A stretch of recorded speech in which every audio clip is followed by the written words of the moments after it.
Vous allez l'installer. Une fois que vous avez installé l'application, c'est le logo de l'application qui se trouve ici, comme vous le voyez ici. Donc, moi, je vais cliquer sur ça. Donc, une fois que j'ai cliqué sur l'application, maintenant, je suis sur cette interface. À ce niveau, qu'est-ce que je vais faire? Parce que je vais créer mon wallet pour quelqu'un qui n'a jamais de compte au niveau de l'application. Donc, vous devez cliquer sur Créer New Wallet. Voilà, vous allez cliquer ici tout simplement. Maintenant, si quelqu'un a déjà un compte et il a changé de téléphone, par exemple, ou bien il a déjà un compte sur un autre téléphone et il veut se connecter sur un autre téléphone, qu'est-ce qu'il va faire maintenant? Il doit garder derrière ces 12 mots. Il doit garder ça tranquillement, ou bien ça privé sur lui. Maintenant, pour pouvoir utiliser maintenant import, il doit cliquer ici maintenant import existing wallet. C'est-à-dire que mon wallet est déjà existé, mais je veux juste importer tout simplement. Maintenant, dans mon cas ici, moi, je veux créer un nouveau wallet, donc je considère que je n'ai même pas encore un compte. Donc, je vais cliquer tout simplement sur New Wallet. Ouais, je vais cliquer ici. Une fois que je clique là, je vais tomber sur cette interface, ils vont me définir, ils vont me dire de définir un code. Donc, c'est à moi maintenant de définir le code que je veux définir.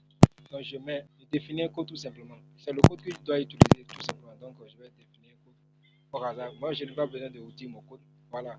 Donc, je définis un code au hasard.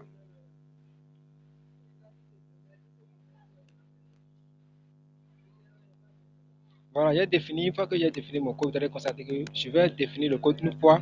Une seconde fois aussi, je vais confirmer le code tout simplement. Je ne sais pas si vous comprenez. Après avoir confirmé le code, ils vont me donner le feu vert et je vais tomber sur cette interface. À ce niveau, maintenant, ils vont me demander d'accepter nos notifications et autres. Donc, c'est à moi d'accepter ou de ne pas accepter. Donc, si vous voulez accepter les notifications, qu'est-ce que vous allez faire? Vous allez devoir juste venir ici, cliquer sur Enable Notification. Maintenant, si vous ne voulez pas accepter, vous venez ici, vous allez cliquer Later, c'est-à-dire après. Vous allez donner la main pour qu'on puisse vous envoyer. Voilà, donc je clique sur Later. Maintenant, une fois que j'ai cliqué sur Later, maintenant vous allez voir que je tombe sur une interface immédiatement. Vous voyez? Donc, mon wallet a été créé directement.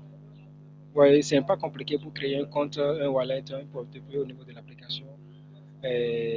Tonkeeper, même au niveau de MyTon, tout ça, ce n'est pas compliqué. C'est pas ce que je comprends. Voilà. Maintenant, ce qui est important ici à ce niveau, c'est que vous devez aller chercher votre clé privée.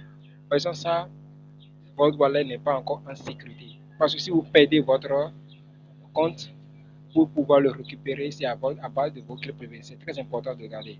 Donc, comment vous allez déterminer votre clé privée? Tout simplement, vous allez venir tout simplement ici, cliquez sur là où il y a la clé là. Vous cliquez sur Backup and the Wallet.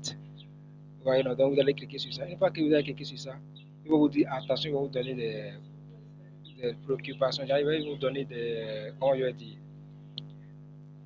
de faire attention, des attentions, tout ça là, des choses à ne pas partager avec vos comptes. Parce que c'est un truc que vous ne devez pas partager, c'est votre compte, c'est votre numéro de compte en quelque sorte.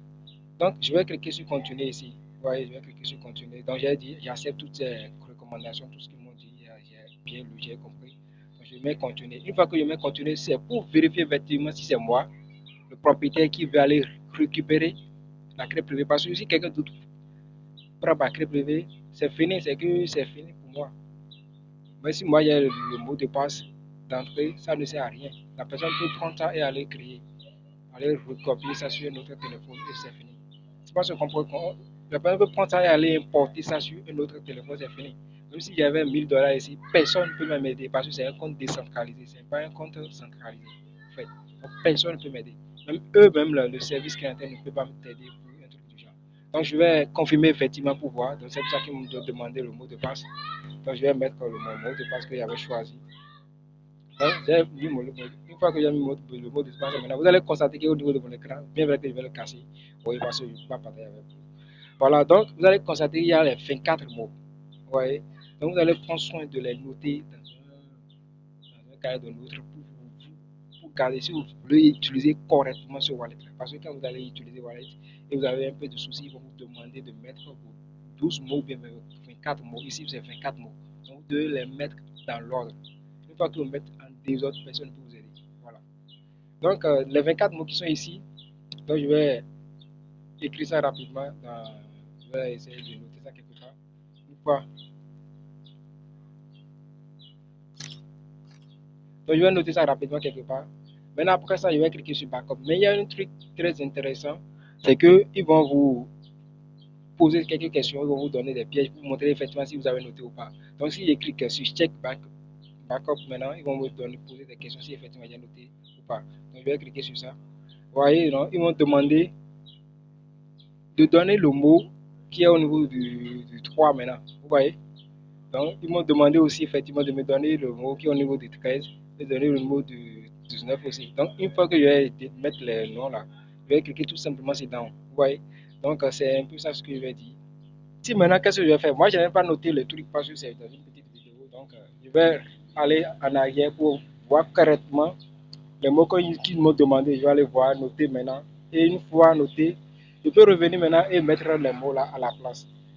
Bien vrai, eux-mêmes peuvent changer aussi les lettres, hein, parce qu'ici, on avait vu maintenant qu'ils ont demandé la lettre 3, la lettre 13 et la lettre 19. Donc, ils peuvent aussi changer ça. Donc, qu'est-ce que vous allez faire? Vous allez venir ici, vous allez cliquer sur retour ici, tout simplement. Donc, moi, j'ai cliqué sur retour. Vous voyez, quand j'ai cliqué sur retour, maintenant, je suis sur mes 12 mots. Je viens de noter toutes les 12, les 24 mots. Donc, je vais vérifier ça rapidement maintenant. Donc, je mets. Maintenant, vous avez constaté qu'ici, même, ils ont changé les lettres. Comme je vous l'avais annoncé déjà, ils ont changé. Ils ont demandé le premier mot. Donc, je vais taper rapidement le premier mot ici. Et je tape rapidement le premier mot. Après ça, ils ont demandé le cinquième mot, effectivement. Donc, je vais taper rapidement le cinquième mot. Rapidement. Et maintenant, ils ont demandé le 20e mot. 22, 21, 21 mots. 21 mots.